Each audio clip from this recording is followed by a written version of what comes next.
as far as something like a Bharat Forge is concerned. But with that in mind, let's also get you some other insights as well. Sarah Claire, foreign policy analyst, joining us on the show right now.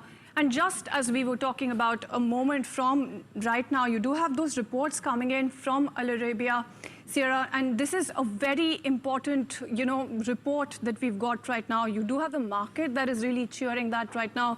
But that aside, how are you looking at this sort of commentary coming in? There's definitely a lot more optimism that's back on the table right now.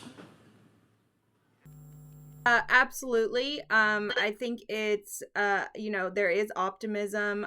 There is movement happening on these U.S.-Iran talks and easing the blockade and Operation Freedom, which the U.S., had already proposed to get the ships that were stuck in there out.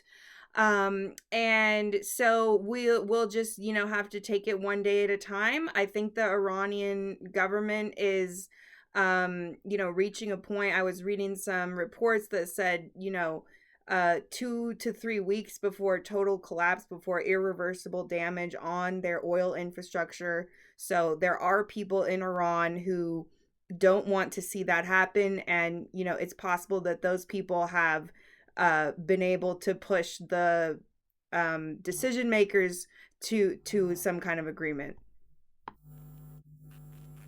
In fact, the market mood has also shifted because after a long time, the crude has gone below $100 per barrel, and that is on the hopes of some sort of reconciliation, at least, and that hope is really building in. But Sarah, I wanted to understand from Iran's point of view, what is it that will be the pressure point for them to really come to a conclusion in terms of the negotiation? US, of course, is pressured by also international community as well as their own in-house, developments and political developments there. But Iran is sitting in a position of strength right now, choking that Strait of Hormuz. So what are the pressure points for Iran which will get this bargain done? Well, I think there's two main considerations for Iran. Number one is the damage to their oil infrastructure. They can't store oil, and the oil that they're producing has nowhere to go. So they're facing the threat of critical damage to their oil infrastructure. And the second issue is the irreparable economic damage that is happening to their country right now due to them not actually being able to get any revenue at all. Their revenue is dramatically reduced. Because they're not selling oil to China mainly, who was their main customer. And so that's starting to reach, I'm sure, the military, who, if they don't get paychecks, Iranian leaders are looking at, possible mass defections from the military, all of these things that are actually making a difference to the leaders. Of course, the Iranian people have been suffering economically this entire time, but we need to look at what actually makes a difference to these leaders. And we are getting to that point from this blockade. In terms of what's happened this week as well, we did see diplomacy taking a little bit of a backseat. Now it's back again in the spotlight. So against this entire backdrop and this very important change in stance from both sides, how are you looking at some of the recent commentary that has come out and the way that both sides right now are positioning themselves? Well, you saw Secretary Rubio, who was at the White House press, he was filling in for the press secretary, and he talked a lot about Iran. And, he always puts it back on Iran, that they cannot have a nuclear weapon, and they have to stop, supporting terrorism and terror proxies. And I think that just coming back to those very simple issues shows, where the U.S. position is. President Trump is not, interested in remaking Iran in his own image or in the American image, but he wants to make sure for the world that Iran does not have a nuclear weapon.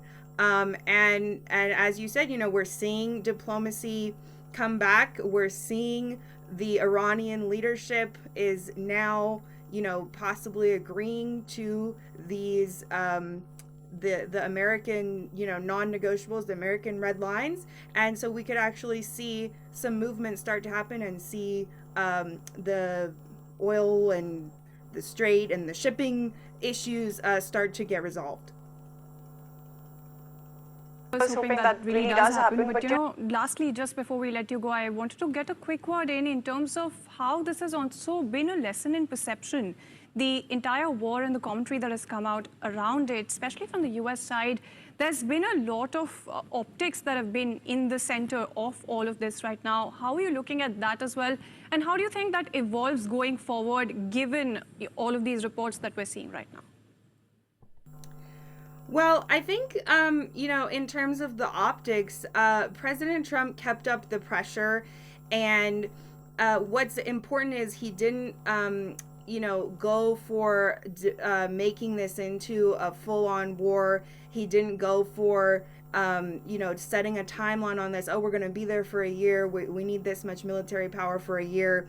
And those type of statements, which is how you've actually seen past American presidents kind of approach things, because they thought that it would, intimidate possibly the enemies. And I think we're seeing a shift where we Americans, are finally understanding in the Middle East, they are not going to respond to that kind of intimidation and that kind of messaging. And so President Trump has played his cards very close to the vest. He's kept all his options on the table, but ultimately, has repeatedly said that he wants to resolve this quickly. He doesn't want to stay there. So I think that's an important shift. And then in terms of what could happen next, I hope that the diplomacy continues. I hope that the Iranian leadership that is obviously, some of them are seeing that, this crisis is going to have long-term effects on their country, and it's going to have worse effects on their leadership and whatever they want to hold on to, whatever kind of power they want to hold on to. And so it's more logical to engage in the diplomatic process in a constructive way. And I hope that that faction of the leadership does, in fact, push towards actually signing a deal and actually going through with this, because we're seeing positive signs that there is a faction that does exist in that. So we just need to make sure that those people are the people who, have the power to follow through. If there's 1 week to be optimistic about all of this since the war started, it's definitely decisively this one. We've seen a lot of positive commentary also come in. Thank you so much for taking time out and joining us this afternoon, at least for us. Let's also move on and take a look at some of these stocks